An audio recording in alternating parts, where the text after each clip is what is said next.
রহস্যময়, সন্দেহ নেই কোনো। বাংলাদেশের ঘরে ঘরে সকল ছেলে মেয়ে হঠাৎ এমন খেপলো কেন শায়েখ হতে চেয়ে?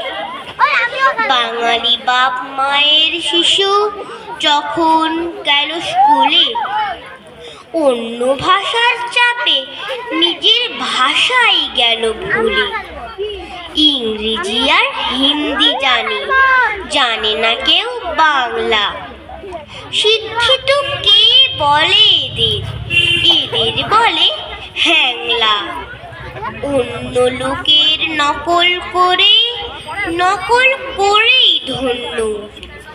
আমাদের তো লজ্জা পাওয়া উচিত ওদের জন্য। এই ভাষাতেই রবি ঠাকুর লেখেন।